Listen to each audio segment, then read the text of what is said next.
Hey everybody, it's Jason Blaha here, and today I want to chat with you guys and gals a little bit about why refined sugars are probably the worst thing you can eat in your diet. Now, we would have said years ago that it was trans fats, and I would largely agree, and people would say, yeah, trans fats really are the problem. The only thing is, in the US, they're illegal to put in foods. They've been outlawed.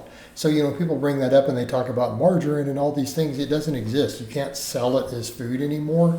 And yeah, there was definitely a case to be made for the artificial trans fats, but they've been outlawed. They've been completely outlawed. They cannot be put in food anymore. They can't be sold anymore. The FDA gave like a 4 or 5 year grace period on that for people to get it out of the foods, and it's finally being enforced, and it has been out of your food for a couple years now, not in there.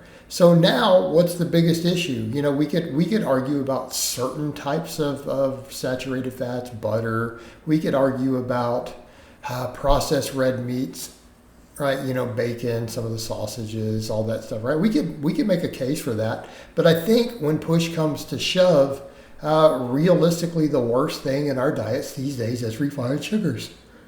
Right? It's actual food. I'm not talking about alcohol. I'm not talking about other things. I'm not talking about environmental toxins and microplastics and any of these things, right? We are talking about refined sugars. Okay, sucrose, that's table sugar, high fructose corn syrup, and I'll even say honey. People don't like to hear that. They're like, but there's health benefits to honey. Yeah, there's health benefits to wine. That doesn't remove the problem with the ethanol in it. Okay? Same thing with honey. It still has a bunch of refined fructose. And here's our issue with the refined sugars, is the fructose load on the liver. And we have to understand that because it's not fructose in our diets in general that is the problem. We need to be clear on that. It is not fructose in our diet in general that's the problem. Okay, there's a lot more going on than that we need to be aware of because a lot of the fructose in our diet we can handle. So such as fruit sources and things, our body handles that differently. Why? Because it's in a matrix of a whole food.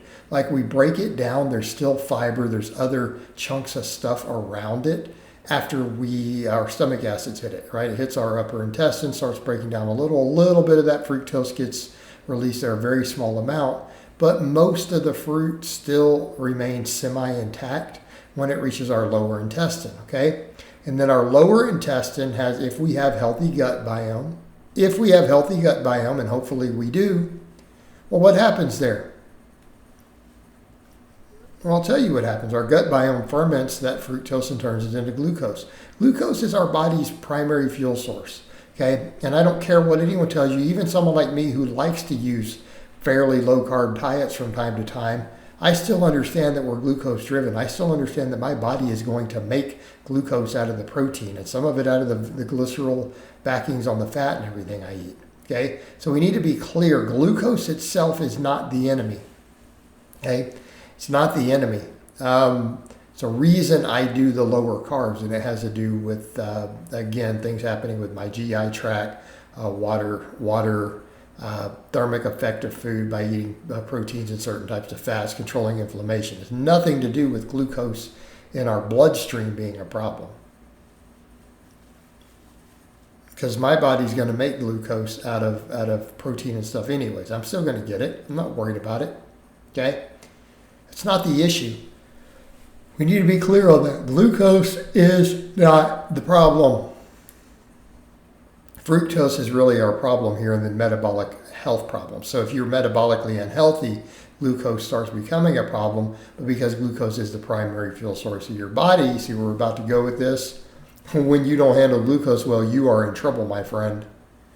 And that is the problem with the fructose. So what happens when that fructose reaches the bloodstream?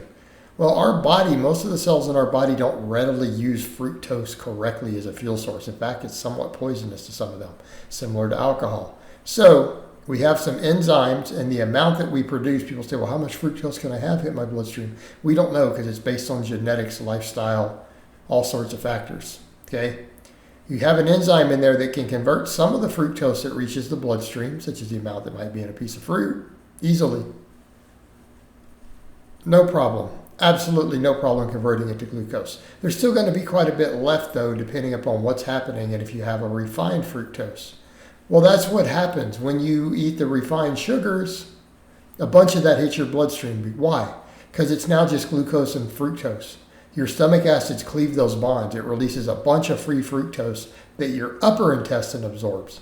And it's going to be almost all of it. So if you consume any of those refined sugars, all that fructose is going to hit your bloodstream as fructose in your upper intestine, and it's going to be a lot of it, and it's going to go real fast. Okay?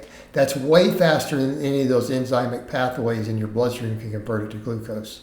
So what ends up happening, it hits your liver. Your liver is then forced to deal with it.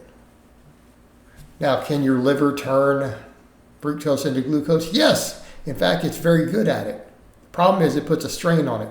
It has products that elevate triglycerides as side effects. It can also create fatty deposits in your liver. So when you hear about things like non-alcoholic fatty liver, all right, this is largely coming from fructose. All right, so what do we have here? We're now getting elevated triglycerides. We're getting fatty liver, inflammation of the liver. Okay, our downstream effect with a lot of this is that it can contribute to insulin resistance. It can also contribute to having an unhealthy liver. Well, this is a problem. This creates metabolic dysfunction. When we have this sort of metabolic dysfunction, we no longer handle insulin correctly. We are no longer processing glucose correctly. This is bad. This is bad. This is why refined sugars are the worst thing we can eat. Can we make a case in some cases for some saturated fats that are too processed? Yes, absolutely. But generally, if we eat a good balanced diet of whole foods and plenty of fiber and other stuff, antioxidants, a lot of those saturated fats can be mitigated. Some of them are worse than others, things like butter, coconut oil. Some of those are near the worst.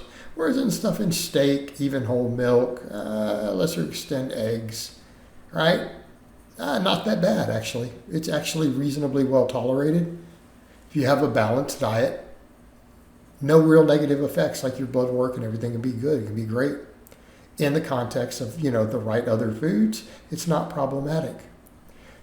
Okay, the fructose tends to be worse. If you've got to say, hey, what's the worst thing? It is a problem. So refined sugars really are kind of the worst thing we could be eating, and we should generally be avoiding them. Okay, they're of no benefit to our body. We can't use them as fuel. They're potentially problematic, and again, in excess, and we consume them in excess in America.